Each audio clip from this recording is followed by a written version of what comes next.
Sesungguhnya dalam kondisi sekarang kita dalam kondisi yang sangat prihatin.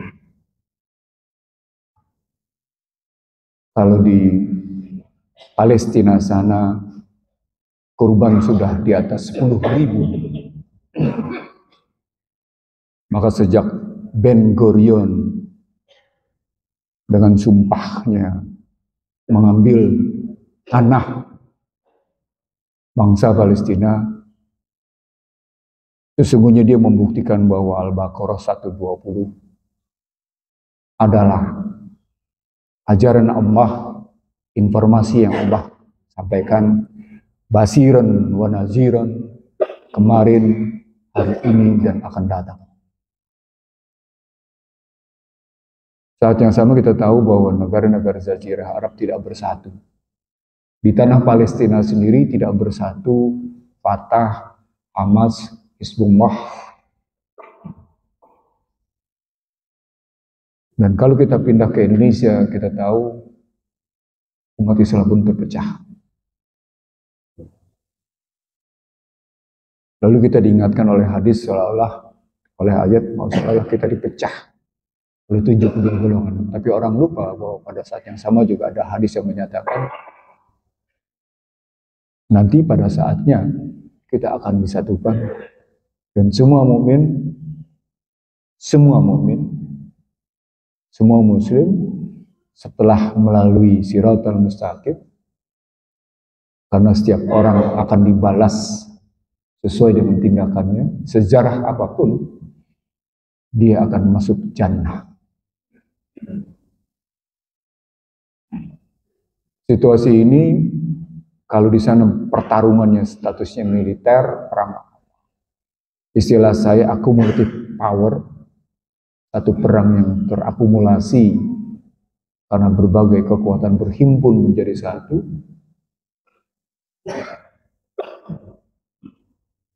Di Indonesia,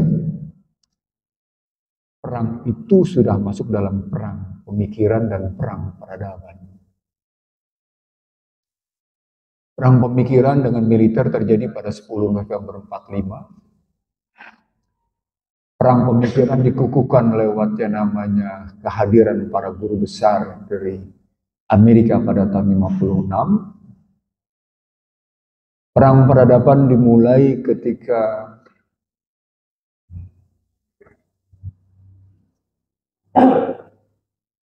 KMB dipaksakan, berlanjut hingga hari ini. Dan perang paling nyata di mana terjadi penyelusupan terhadap diam dan kita diam semua tanpa kita sadari. Sementara tokoh-tokoh muslim yang ada di panggung kekuasaan tidak juga bisa melakukan pembelaan, bahkan menyetujui kita dijungkir balikan.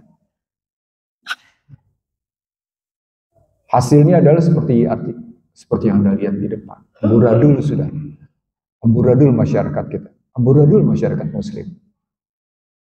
Dan bukti amburadul itu adalah sekarang ini masyarakat euforia. Terus menerus euforia sejak 2004 sampai dengan 2024 nanti. Pemilihan presiden secara langsung. Dan hari ini tanggal 12 November 2023, 3 hari mendatang, kita akan disuguhkan satu perang peradaban luar biasa di Gelora Bung Karno sana. Pertunjukan grup musik called Place. Satu kampanye LGBTQ. Lesbian, gay, transgender, biseksual, dan itu jelas-jelas mengundang murka laknat Allah. Itu wujud perang peradaban yang sedang kita hadapi. Saat yang sama perang pemikiran ini tidak pernah bisa berhenti. LGBTQ adalah persoalan hilir dari kata kunci perang pemikiran. Perang pemikiran itu digambarkan oleh surat yang saya sebut tadi dari Al-Baqarah ayat 11. Ketika Allah melalui Jibril menyampaikan kepada Muhammad ayat 1 sampai dengan ayat 15 pengklasifikasian antara mukmin, kafir, mukmin, munafik dan kafir. Ketika saya menyampaikan wa iza qila lahum la tufsidu fil ardh qalu innama nahnu muslihun, dia menggambarkan cerita tentang orang munafik. Artinya orang munafik adalah ada dalam dua diksi. Ada dalam dua diksi. Ada dalam dua istilah. Dia akan teriak-teriak sebagai orang-orang yang melakukan kebaikan. Tetapi sesungguhnya mereka melakukan kerusakan. Kalau inaman nahnu muslihun ini dalam konstruksi fasada, la tufsidu fil ardh, jangan melakukan kerusakan di muka bumi, diceritakan dalam Al-Quran dalam berbagai contoh. Contoh pertama adalah contoh yang dilakukan oleh kaumnya Nabi Lut. Contoh kedua adalah contoh yang dilakukan oleh kaumnya Nabi Nuh. Contoh berikutnya dilakukan oleh yang namanya Ibrahim, Musa, sampai dengan yang terakhir pada cerita Rasulullah. Bagaimana masyarakat Makkah sesungguhnya melihat Muhammad sejak awal al-mu'minun, orang beriman dengan sebuah sikap al-amin, tapi mereka menyatakan jangan bicara tentang keimanan pada Allah. Toh kami sudah melakukan kebaikan. Maka konstruksi berpikirnya selalu berarti kehidupan manusia akan dihadapi oleh dua hal. Iman dan kebaikan, tidak beriman dan tidak kebaikan. Kalau kita gunakan kuadran. Yang hari ini kita hadapi adalah secara real, secara nyata, kemasannya menjadi amat memusingkan karena Anda semua, kita semua sudah pegang HP. Sehingga antara kebenaran dengan kebaikan, kalau dalam istilah saya, dia menjadi false truth. Satu kebenaran yang dipalsukan menjadi sebuah kebenaran. Dalam bahasa mereka, kampanyekan terus-menerus tentang kepalsuan, tentang keburukan, maka akan menjadi kenyataan dalam masyarakat adalah kepalsuan atau keburukan itu sendiri. Itulah demokrasi. Itulah kampanye Ben Gurion. Itulah kampanye yang dilakukan oleh Yahudi sehingga mereka berhasil memecah belah 9 negara Jazirah Arab. Dan umat Islam di Indonesia, dalam perspektif saya, adalah buih.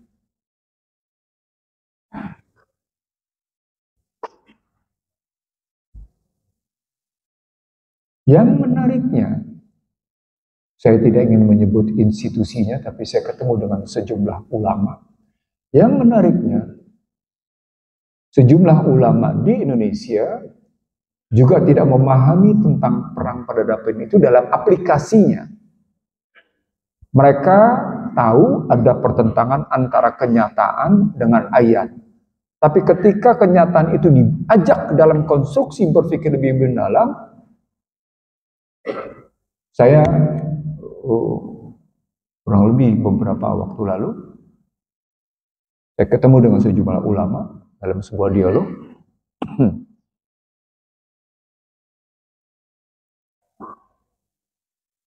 Saya prihatin. Apalagi saya ketemu dengan sejumlah tokoh muslim bergelar profesor, doktor di universitas-universitas yang berlabelkan Islam, tapi mereka ternyata tidak mengetahui akar masalah. Unknowledgeable. root problem. Jadi akar masalahnya mereka tidak ketahui dengan baik. Apa poinnya di situ? Poinnya adalah betapa berhasilnya Barat menjungkir balikan masyarakat mayoritas Islam di dunia melalui sistem pendidikan formal. Kita bangga dengan anak-anak kita yang bisa hafiz, yang bisa hafal Al-Quran. Alhamdulillah, menyenangkan hati. Qurrata ayuni. Sama seperti tadi sebelum sholat subuh, saya mencoba menengok ke belakang. Sampai seberapa jauh pertemuan bahu yang satu dengan bahu yang lain. Karena saya ingin bertanya pada diri saya, apakah al-ukhuwah ini masih terkena dampak dari perintah Yahudi 3M. Seperti maksud saya 3M. Mengambil jarak. Itu perang. Itu perang. Saya tidak pernah percaya dengan 3M. Bagaimana kampanye saya di mana-mana. Sama seperti nanti soal 2024 yang saya bilang sebagai lebih membahayakan dari peristiwa 2020. Saya juga tidak percaya dengan cara mereka. Karena saya sudah membuktikan Amerika dengan Pfizer sudah mengamandemen International Health Regulation untuk menundukkan seluruh dunia melalui dua konstruksi, kesehatan dan keuangan. Itu yang kita hadapi. Jadi dalam jangka pendek kita akan berhadapan dengan tekanan dunia lewat industri kesehatan, farmasi, One Health, satu sehat itu. Tapi di sisi lain kita akan berhadapan juga dengan tekanan digital currency, mata uang. Sudah terbit buku Dinar Dirham sebagai jalan keluar atas problem ekonomi. Bukunya agak tebal, memang melelahkan membacanya. Tapi di situ saya sebut, disitulah sesungguhnya ketika mereka menggeser dinar dirham. Saya ulang, begitu mereka menggeser dinar dirham dengan uang kertas, disitulah sesungguhnya permainan maisir, goror, dan riba dimulai. Saya pernah membahas di sini tentang uang kertas, ingat ya? Ingat ya? Dalam 5 kajian mendasar, saya buktikan uang kertas itu adalah titik awal dari yang namanya maghrib, maisir, goror, dan riba. Di Indonesia, ceritanya lebih parah sesungguhnya ketika mereka yang menggunakan peci hitam tampil di mana-mana sebagai tokoh intelektual muslim, bergelar profesor doktor, tapi menjungkir balikan ajaran Islam.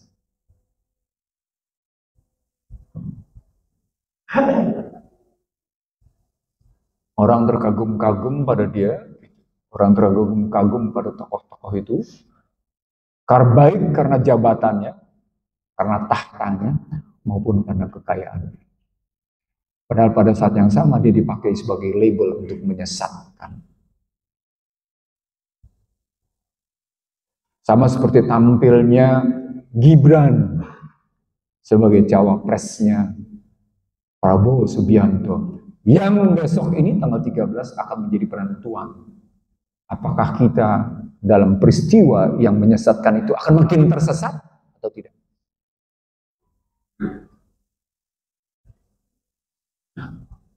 Saya menyajikan buku saya terbit, tapi saya tunggu-tunggu peristiwa besok. Buku saya berjudul Prahara Bangsa.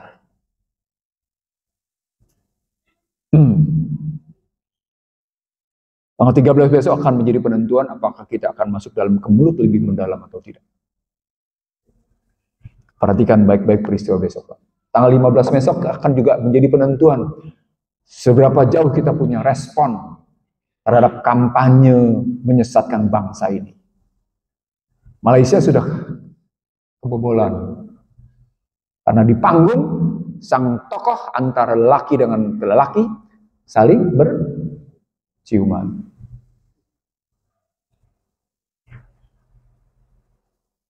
Apakah Indonesia juga akan menampilkan? Itu kampanye. Musiknya oke, nggak ada masalah. Tapi jangan gunakan untuk kampanye LGBTQ. Tapi kalaupun musiknya kita bilang, oh nggak bisa juga, lihat dulu musiknya. Lihat syairnya. Mereka menggunakan istilah we believe in love. Kampanyenya we believe in love. Itu kalau di Al-Quran ayat berapa tuh?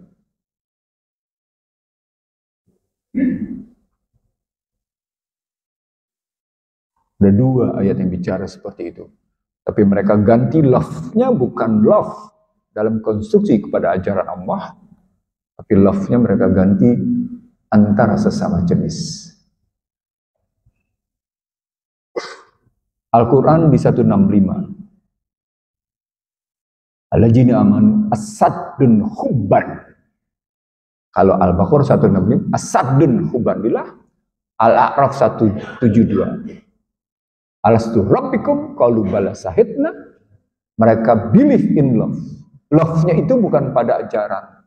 Love-nya itu bukan pada struktur kemana, tapi love-nya itu mereka ganti. Apa poinnya? Menjadi LGBTQ sesungguhnya sudah menjadi apa Pak? Sudah menjadi pandangan hidup.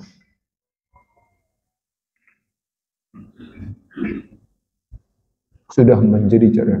Itu artinya kalau kemarin saya di hadapan Habib Rizik menyatakan ini, mereka menyebutnya sebagai, teman-teman itu menyebutnya sebagai perang hibrida, mengutip pendapat Rusia dengan penelitian mereka. Saya saat itu menyebut sebagai perang peradaban. Maka problemnya bukan sekedar problem hilir, dia sekaligus problem hulu, karena kalimatnya we believe in love.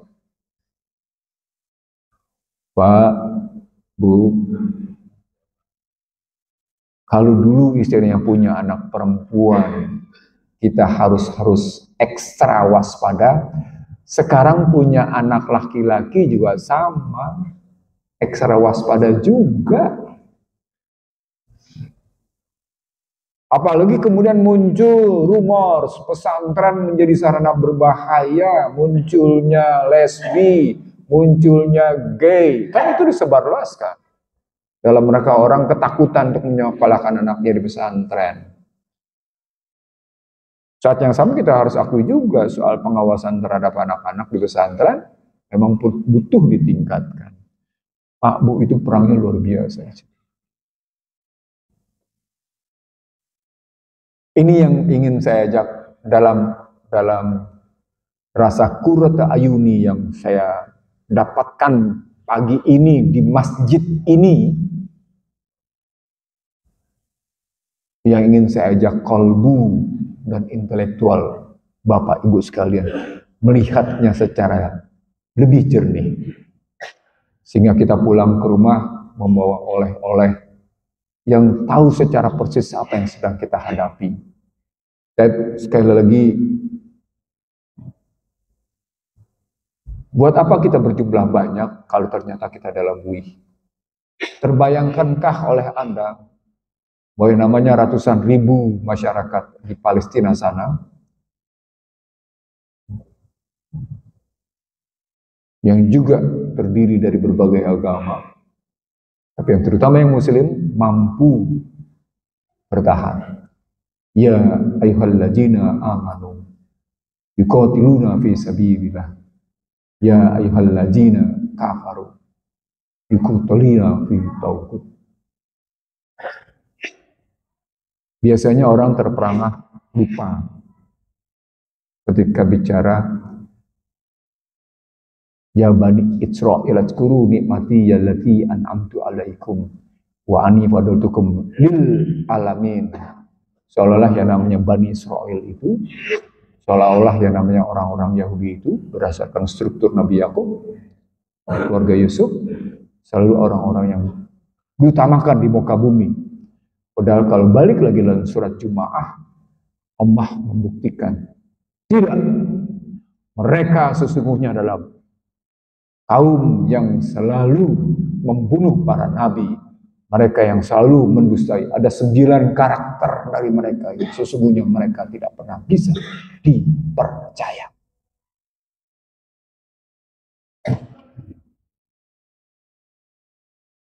Dan mereka memegang teguh bahwa mereka ya bani Israil azkuru ni'mati yallati an'amtu alaikum wa ani fadaltukum lil alamin. Mereka pegang teguh, dan keteguhan mereka buktikan melalui keuangan, melalui teknologi, melalui militer, melalui berbagai macam, termasuk dalam soal menentukan pikiran, sehingga Nobel pun mereka tentukan.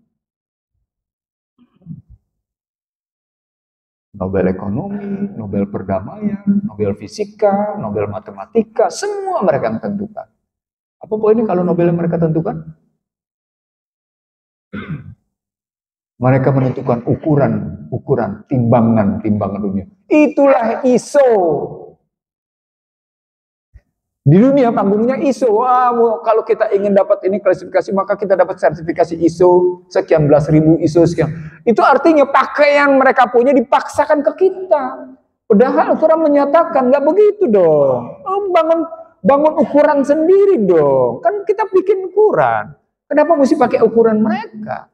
Di situ indikasi paling konkret bahwa sesungguhnya masyarakat dunia terhegemoni oleh pendidikan yang dicetuskan oleh Yahudi. Itulah Harvard, itulah MIT, itulah beberapa perguruan tinggi di barat sana. Sehingga pada 10 November 2010 Obama menyatakan, walaupun negeri kami dalam keadaan krisis keuangan, kami tetap memberikan beasiswa kepada anak-anak terbaik Indonesia. Apa intinya? Apa intinya? Sudahlah, otak lo gue cuci, ayo berangkat. Udahlah, otak lo gue cuci aja, ayo berangkat. Saya tidak dalam konstruksi menolak pemikiran mereka. Saya dalam konstruksi secara proporsional. Ada yang layak kita ambil, ada yang layak kita buang. Ada yang layak kita ambil, ada yang layak kita buang. Dalam perspektif teknologi untuk kebaikan, layak kita ambil. Layak kita ambil. Tapi dalam konstruksi bagaimana mereka menjunjung tinggi materialisme, layak kita buang. Kemarin ada kelompok para cendekia lulusan barat dari sekitar kurang lebih 15 negara, tapi orang-orang Indonesia, lalu tersebar di beberapa provinsi, jumpa dengan saya. Saya bilang, kalau kita misalnya mengambil buku terakhir dari Angus Deaton, Despair of Death and the Future Capitalism, keputusasaan dan kematian dari masa depan kapitalisme, maka mestinya juga kita melihat bagaimana Deaton menulis Land of Inequality, buku baru 2023 yang mengkaji sesungguhnya kegagalan Barat. Buku ini sebenarnya bukan buku yang mengejutkan, cuma saya menunjuk betapa walaupun tidak berbasis Al-Quran, ada juga suara-suara yang selalu terus-menerus mengingatkan bahwa cara berpikir Barat itu salah. Saya punya buku yang paling menarik tentang apa yang saya sampaikan ini. Bukunya berjudul Liberalization is Mental Disorder. Orang-orang yang menuntut kebebasan liberal pada hakikatnya adalah orang-orang yang punya mental berantakan.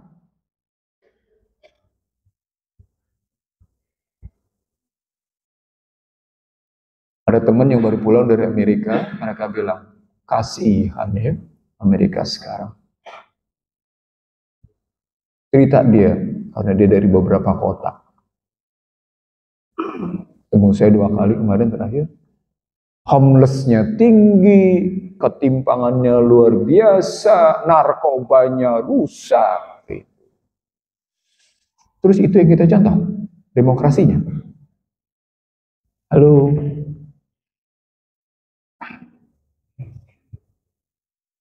Saya kira ada yang salah di negeri. Mari kita cari salahnya sekarang. Tetapi salahnya jangan kita lihat di hilir. Kita mesti ambil ke akarnya. Karena kalau lihat di hilir, tumbukan masalah kita bukan banyak. Banyak banget. Banyak banget. Dari persoalan nepotisme, keputusan MK yang gak karu-karuan gitu. Sampai pada keputusan KPU yang kayak gitu dengan DPR, dengan Komisi 2 yang besok saya bilang akan menjadi penentuan. Ya. Ributnya antara Joko Widodo sama Mega yang dibaca oleh publik gitu misalnya. Menjadi pertanyaan-pertanyaan menarik. Bahkan dalam soal penentuan cawapres saja, emosi publik diombang-ambingkan sedemikian rupa. Itu sama dengan orang tua mengombang-ambingkan psikologi anaknya ketika anaknya berharap ingin menjadi lebih baik. Nanti kita bahas di sini. Nah, salahnya itu saya akan ajak hari ini ke Bapak Ibu sekalian melalui apa yang saya tampilkan.